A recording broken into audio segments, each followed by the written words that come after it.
Hello, my name is Derek Hancock, and the topic that I chose for this presentation is looking at a family in crisis due to having to care for a chronically ill child.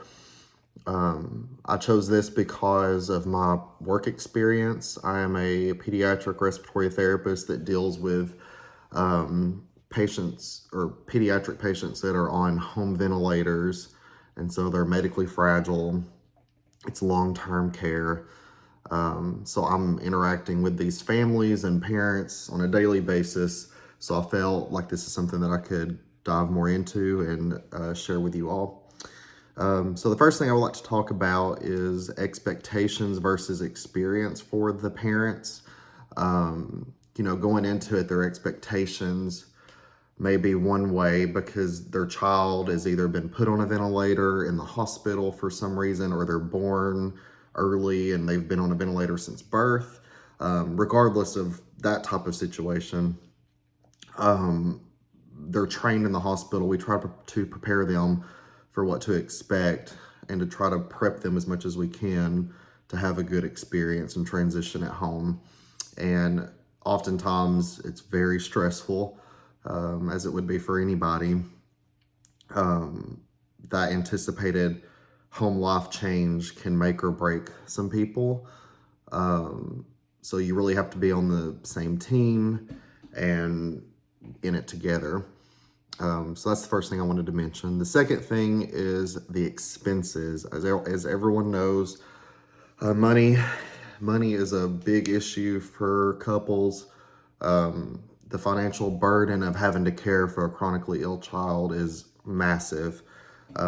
Typically, the family has to hire caregivers if the insurance doesn't cover nursing, and one parent either ends up having to quit a job, and so then all of the finances fall on one parent, and that can cause, I have witnessed it causing some issues, and I don't really know what the fix is for that, but relationships just normally can fail due to finances and having major bills and stress, and caring for a chronically ill child or a ventilator dependent child.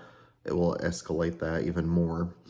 There was a study that I read, and actually put it in my presentation, but it was to kind of look at the cost of pediatric home ventilation.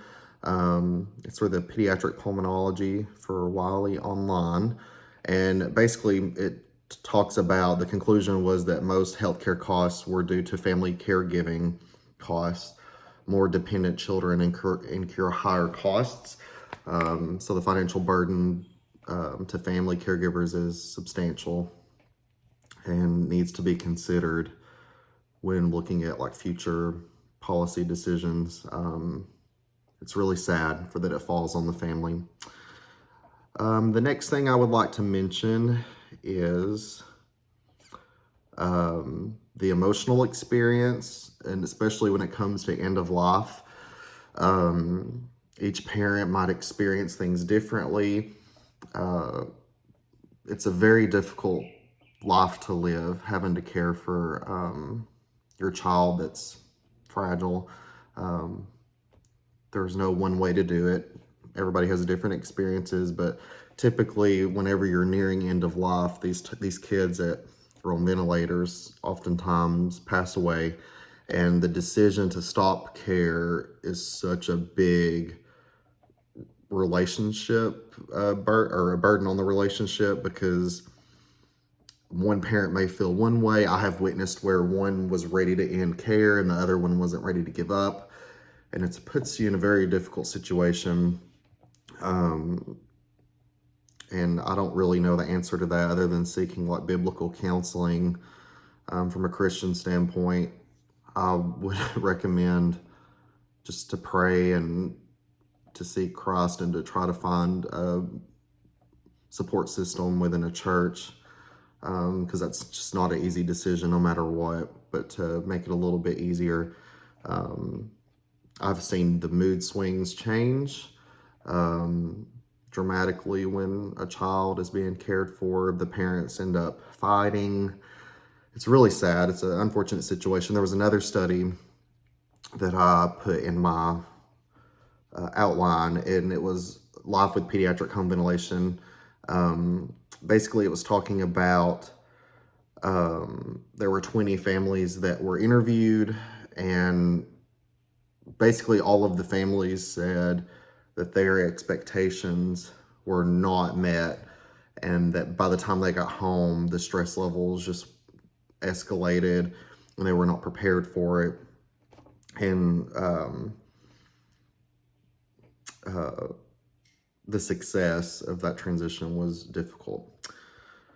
So that's really it. I'll go ahead and end it here before I talk too long. There's a lot of families out there, especially in our area, or my area. I live in Chattanooga, Tennessee, and it's just really unfortunate. And I've seen some success stories, and I've seen a lot of relationships fail due to the stress. So thank you for taking the time to listen to this.